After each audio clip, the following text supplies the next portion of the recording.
Hi friends, నా పేరు Sai Mahesh. A to Z moms కుకింగ్కి స్వాగతం.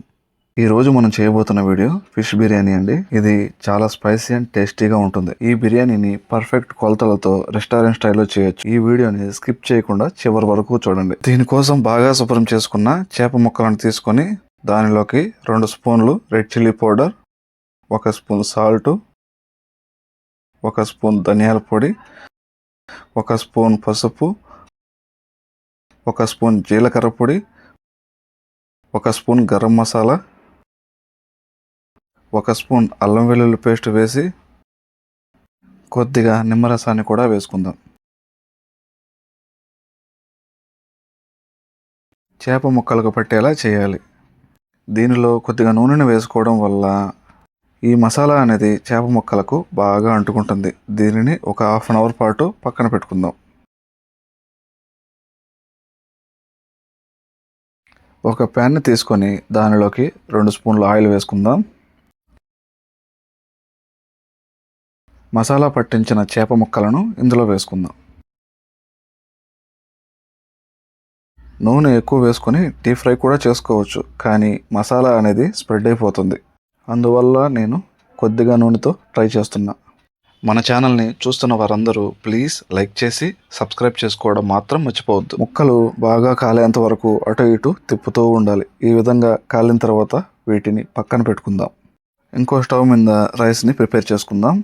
ఈ వాటర్లోకి తగినంత సాల్టు, బిర్యానీ ఆకు, మొగ్గ, యాలకులు, కొద్దిగా జీలకర్ర ఇవన్నీ వేసి నీళ్లు తెల్లుతున్నప్పుడు బాసుమతి రైస్ని ఇందులో వేసుకుందాం.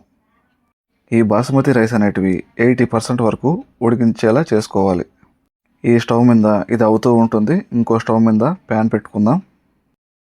ఇందులో 1 స్పూన్ ఆయిల్, బిర్యానీ ఆకు, పట్ట, మొగ్గ, యాలకులు వేసి ఇందులోనే 2 కట్ చేసిన పెద్ద ఆనియన్స్ని, కట్ చేసిన 3 పచ్చిమిర్చిని వేసి బాగా వేగనివ్వాలి. సాల్ట్ వేస్తే ఆనియన్స్ అనేటివి తొందరగా వేగుతాయి, అందుకని నేను తగినంత సాల్ట్ వేసుకుంటున్నా. ఇందులోనే కొద్దిగా అల్లం వెల్లుల్లి పేస్ట్ వేసి పచ్చివాసన పోయేంత వరకు వేగనివ్వాలి. ఇలా వేసిన తర్వాత 2 టమోటాలు మిక్సీ పట్టి ఈ పేస్ట్ని ఇందులో వేసుకుందాం. ఆ మిక్సీ గిన్నెలోకి కొద్దిగా వాటర్ యాడ్ చేసి ఇందులో వేసుకుందాం. ఇలా కొద్దిసేపు మూత పెట్టి ఉంచుదాం. కొద్దిసేపటి తర్వాత మూత తీసి 1 స్పూన్ ధనియాల పొడి, 1 spoon red chilli powder, 1 spoon garam masala వేసి బాగా కలిసేలా కలుపుకోవాలి. ఈ గ్రేవీలో కొంత భాగం తీసి పెట్టుకుందాం, ఎందుకంటే లేయర్లుగా వేసుకోవాలి కాబట్టి. ముందుగా ఫ్రై చేసి పెట్టుకున్న చేప ముక్కలను సగభాగం వరకు ఇందులో వేసుకుందాం. నేను ముందుగా ప్రిపేర్ చేసి పెట్టుకున్న ఫ్రైడ్ ఆనియన్స్ని సగం ఇందులో వేసుకుందాం.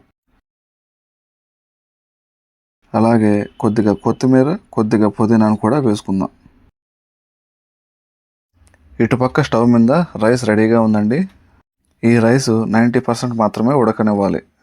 ఈ రైస్ని సగం తీసుకొని ఒక లేయర్ లాగా ఫామ్ చేద్దాం. ఇలా లేయర్లుగా చేస్తే మసాలా అనేది బాగా ఉంటుంది. చూడండి, ఇలా లేయర్ లాగా ఫామ్ చేద్దాం. నెక్స్ట్ మిగిలిన చేపలను ఈ రైస్ మీద వేసుకుందాం. అలాగే మిగిలిన గ్రేవీని కూడా బాగా స్ప్రెడ్ చేస్తూ వేసుకుందాం. అలాగే రోస్టెడ్ ఆనియన్స్ను కూడా ఇందులో వేసుకుందాం. మనం డీప్ ఫ్రై చేసినప్పుడు ఆయిల్ అండ్ మసాలా ఉంది కదండి, ఆ మసాలాని ఇందులో వేసుకుందాం. ఇప్పుడు కొంచెం కొత్తిమీర, కొంచెం పుదీనాని వేసి మిగిలిన రైస్ని కూడా ఒక లేయర్ లాగా వేసుకుందాం. ఇలా ఒక 5 నిమిషాల పాటు మూత వేసి స్టవ్ని సిమ్లో ఉంచి కొద్దిసేపటి తర్వాత మూతను తీస్తే గుమగుమలాడుతూ స్పైసీ ఫిష్ బిర్యానీ రెడీ అయిపోయింది. ఒక్కసారి తిన్నారంటే మళ్ళీ తినాలనిపించేలా ఉంటుంది ఈ రెసిపీ. ఈ రెసిపీని మొదట ట్రై చేసే వాళ్ళకు కూడా చాలా పర్ఫెక్ట్గా వస్తుంది. ఒక్కసారి ట్రై చేసి చూడండి, చాలా బాగుంటుంది.